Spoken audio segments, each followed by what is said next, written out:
साथियों, इस वीडियो में मैं आपसे बात करने जा रहा हूं। आज एक इंटरव्यू के माध्यम से बोर्ड अध्यक्ष आलोक राज जी ने फोर्थ ग्रेड एग्जाम के फाइनल रिजल्ट अभी तक जारी नहीं हुआ, उसके पीछे का जो कारण बताया है वो क्या है और इसके अलावा रिजल्ट कब तक आने की आशा है, इसके बारे में चर्चा करने जा रहा हूं। वीडियो पसंद आए तो वीडियो को लाइक कीजिए, चैनल जरूर सब्सक्राइब कीजिए, क्योंकि मैंने आपको पहले भी कहा था कि फोर्थ ग्रेड एग्जाम से जुड़ी चाहे वो अपडेट कोर्ट से आए, बोर्ड से आए या विभाग से आए, आपको इस यूट्यूब चैनल के माध्यम से जरूर बताया जाएगा।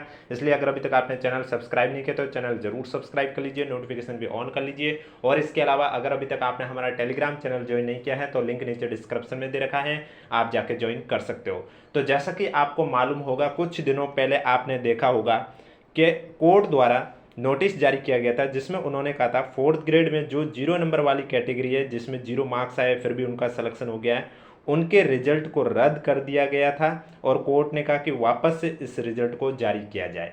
तो इस पर बोर्ड अध्यक्ष आलोक राज जी ने कहा था कि हम उनके आदेश का पालन भी करेंगे और उसके विरुद्ध अपील भी लगाएंगे। वो इसकी अपील भी लगाएंगे, लेकिन अभी कोर्ट बंद है, कोर्ट शुरू होगा उसके बाद आरएसएस भी बोर्ड द्वारा भी अपील लगाई जाएगी और उसके बाद देखना होगा आगे क्या रिजल्ट रिवाइज होके आता है या फिर वही 1 गुना 2 गुना का आता है। क्योंकि आपको मालूम होगा, जब डॉक्यूमेंट वेरिफिकेशन हुआ था उसमें हॉरिजेंटल जो कैटेगरी है उसमें 5 से 10 गुना कैंडिडेट को शामिल किया गया है, जबकि फाइनल सिलेक्शन तो 1 गुना को ही लेना है। तो अब क्या बोर्ड 2 गुना का निकाल कर रिजल्ट निकालेगा या फिर आगे कोर्ट का पालन करेगा, जो भी होगा उसके बारे में जो भी सूचना आएगी वो हम आपको इस यूट्यूब चैनल के माध्यम से बता देंगे। और इसके अलावा बोर्ड अध्यक्ष आलोक राज जी ने कहा था कि आपने अभी देखा होगा, जैसे कि स्क्रीन पर आपको दिखाई दे रहा है, अजमेर मंडल द्वारा जारी की गई है मेडिकल कैंडिडेट को लेकर, जांच को लेकर। इसी तरह जयपुर मंडल की भी लिस्ट आई थी जिनका अभी प्रोसेस चल रहा है। तो पहले मैं ये लिस्ट में क्या लिखा हुआ वो बता देता हूँ, फिर इसके बारे में जानकारी दूंगा। तो आप देख सकते हैं यहाँ पर सब्जेक्ट में लिखा हुआ है कि संभाग स्तर पर चतुर्थ श्रेणी कर्मचारी सीधी भर्ती 2024 में विशेष योग्यजन श्रेणी में सूचीबद्ध स्टूडेंट की दिव्यांगता की जांच के संबंध में, यानी कि पीएच कैटेगरी में स्टूडेंट की दिव्यांगता की जांच के संबंध में ये नोटिस जारी किया गया, जिसमें लिखा हुआ उपयुक्त विषय के अंतर्गत लेख है कि संभाग स्तर पर चतुर्थ श्रेणी कर्मचारी सीधी भर्ती 2024 में विशेष योग्यजन श्रेणी में सूचीबद्ध स्टूडेंट की दिव्यांगता की जांच कराने के संबंध में शेष रहे 358 स्टूडेंट की सूची भिजवाई है। उक्त सूची में 218 स्टूडेंट की जांच पूर्ण की जा चुकी है, जिनकी रिपोर्ट प्राप्त होने अपेक्षित है। साथ ही वर्तमान में शेष सूची के अनुसार 140 स्टूडेंट की जांच दिनांक 22 जून से लेकर 29 जून की अवधि में पूर्ण की जा सकेगी। यानी कि टोटल 358 कैंडिडेट की लिस्ट थी, 218 की जांच पूर्ण हो चुकी है, वो लिस्ट अभी आई नहीं है, अपेक्षित है। और इसके अलावा जो शेष रहे 140 कैंडिडेट है उनकी मेडिकल जांच 22 तारीख से 29 जून के बीच में की जाएगी।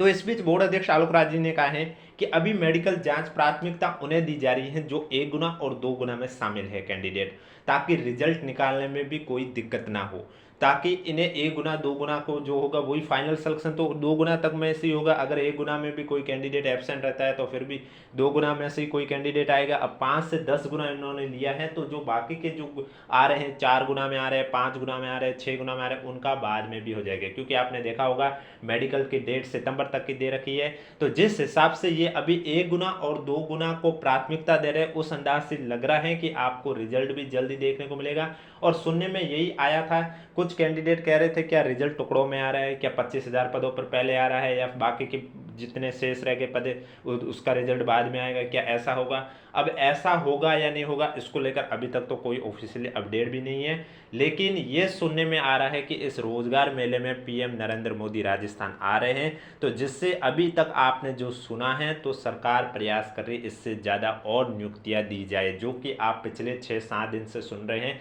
कौन कौन सी भर्ती परीक्षा शामिल हुई है, कितनी नियुक्तियां शामिल की जा रही है। उसमें सुनने में आ रहा है कि इसमें और नियुक्तियां बढ़ाई जा सकती है और अब उसमें देखना होगा क्या फोर्थ ग्रेड की भर्ती परीक्षाओं को शामिल किया जाए। अगर ये टुकड़ों में किया जाता है, 20,000 या 25,000 पदों का रिजल्ट पहले बाद में उसको जो शेष रहे उन पदों का बाद में, तो उस हिसाब से तो शामिल होने की संभावना है। बाकी जो भी और अपडेट आएगी वो हम आपको इस यूट्यूब चैनल के माध्यम से बता देंगे। इसके अलावा किसी भी साथी को कोई भी डाउट है तो नीचे कमेंट बॉक्स में हमें ज़रूर पूछिए। और फोर्थ ग्रेड जैसे जैसे मेडिकल की जो लिस्ट आ रही है पीएच कैटेगरी कैंडिडेट की, उनकी पीडीएफ आपको हमारे टेलीग्राम चैनल पर मिलती रहती है, लिंक नीचे डिस्क्रिप्शन में दे रखा है। अगर अभी तक आपने ज्वाइन नहीं किया तो आप जाके ज्वाइन कीजिए। और इसके अलावा कुछ साथी कह रहे थे कि हमारा फाइनल सिलेक्शन होगा या नहीं होगा, ये हम कैसे पता करें। देखो, ये बहुत ही आसान तरीका है पता करने के लिए। पता करने के लिए आपको पता होना चाहिए कि आपकी कैटेगरी में पद कितने हैं। यानी कि अब एक कैंडिडेट एससी कैटेगरी का है और वो चाहता है कि उसका फाइनल सिलेक्शन होगा या नहीं होगा, तो उसे दो चीज़ पता होनी चाहिए। पहले तो कि उसकी एससी कैटेगरी है, उसमें पद कितने हैं, और दूसरा उस कैंडिडेट के रैंक कितने नंबर पर हैं। क्योंकि जितने पद है उतने पदों के अंदर अगर आपकी कैटेगरी में रैंक आ रही है तब तो आपका फाइनल सिलेक्शन हो जाएगा। और अगर आप बाउंड्री लाइन पर रहते हैं, यानी कि जितने पद है उससे 100 कदम दूर है, 50 कदम दूर है, तो फिर डिपेंड करता है कि आपसे पहले वाला कैंडिडेट ऐसा कोई जो एब्सेंट रहा है जिसने डीवी नहीं करवाया। क्योंकि डीवी करवा दिया तो फिर फाइनल सिलेक्शन में तो उसका एक बार नाम आ जाएगा, ज्वाइन वो करे नहीं करे वो बाद की बात है। लेकिन अगर वो डीवी भी नहीं करवाता है तो फिर उसके जगह उससे बाद रैंक वाले कैंडिडेट को शामिल किया जाएगा। तो इस तरह से धीरे धीरे हो सकता है आपका भी नंबर आ जाए। क्योंकि डीवी नहीं करवाओगे फिर चाहे आपकी रैंक पहली हो चाहे 100 भी हो, आपका फाइनल सिलेक्शन नहीं होगा। फाइनल सिलेक्शन के लिए दस्तावेज चेक करने होते हैं कंपलसरी। अगर वो नहीं करवाए तो कुछ कैंडिडेट हो सकते हैं, अब आपने देखा होगा लगभग 25,000 के करीब ऐसे कैंडिडेट थे जो कि एबसेंट थे 4th ग्रेड डीवी में। 1,67,000 में से लगभग 25,000। अब 25,000 में ये नहीं पता है कि ये अच्छी रैंक वाले हैं, ए गुना वाले हैं, 2 गुना वाले हैं, या हॉरिजेंटल में भी 5 से 10 गुना में जो शामिल है वो कैंडिडेट है, ये तो फिलहाल नहीं पता है। लेकिन अगर ए गुना वाले भी ऐसा नहीं है कि नहीं होंगे, हो सकते हैं। अगर किसी का सिलेक्शन अन्य भर्ती में हो गया हो, patwari, video, first grade, second grade, RAS जिसमें भी हो गया हो, तो वो फिर 4th ग्रेड की डीवी थोड़ी ना करवाएगा, तो उस वजह से हो सकता है वो एबसेंट रहा हो। और कुछ कैंडिडेट जिनकी रैंक भी अच्छी नहीं, उन्हें लगता है कि हमारा फाइनल सिलेक्शन वैसे भी नहीं होगा, तो उस कारण से उन्होंने डीवी नहीं करवाई होगी, ये भी कई एक रीजन हो सकता है। बाकी मेन रीजन क्या है वो तो स्टूडेंट को ही पता है। इसके अलावा किसी भी साथी को कोई डाउट है तो नीचे कमेंट बॉक्स पूछिए। और प्रोविजनल किन्हें रखा जाता है, प्रोविजनल देखो, अब कुछ साथी कह रहे थे कि भाई प्रोविजनल कैटेगरी में हमें प्रोविजनल रखा गया है, पीएच कैंडिडेट है या फिर स्पोर्ट्स कैटेगरी वाले, उन सभी कैंडिडेट को प्रोविजनल रखा जाता है क्योंकि उनके जो पीएच सर्टिफिकेट है या फिर स्पोर्ट्स सर्टिफिकेट है वो जांच की जाती है, वो वेरीफाई होते हैं, उसके बाद आपको प्रोविजनल से हटाया जाता है। अगर आप कोई स्पेशल कैटेगरी से नहीं है, नॉर्मल जनरल कैटेगरी से ही हैं, तो आपको प्रोविजनल रखा गया, तो फिर आपका डीवी के समय किसी दस्तावेज में कोई कमी पाई गई होगी, उस वजह से आपको प्रोविजनल रखा गया था। और अगर वो दस्तावेज आपने नहीं दिखाया तो एंड टाइम तक आपको प्रोविजनल ही रखा जाएगा जब तक वो दस्तावेज आप नहीं दिखाओगे। अगर आपके साथ भी ऐसा हुआ है कि आपको भी लगता है किसी डॉक्यूमेंट में कोई कमी पाई गई है, लेकिन अभी तक आपके पास ना तो ऐसा कोई मेल आया है, ना ही एसएमएस आया, तो कमेंट बॉक्स में हमें ज़रूर बताइए।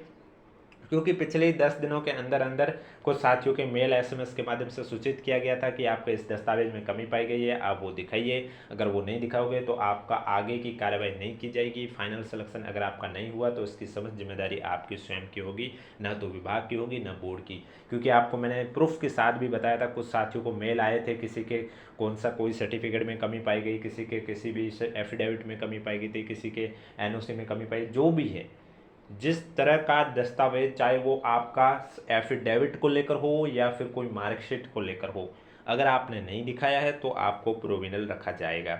और जब तक आप नहीं दिखाओगे तब तक आप उसी कैटेगरी में रहोगे, तभी आपको वहाँ से हटाया जाएगा जब आप वो डॉक्यूमेंट दिखा दोगे। इसके अलावा किसी भी साथी को कोई भी डाउट है तो नीचे कमेंट बॉक्स पूछिए।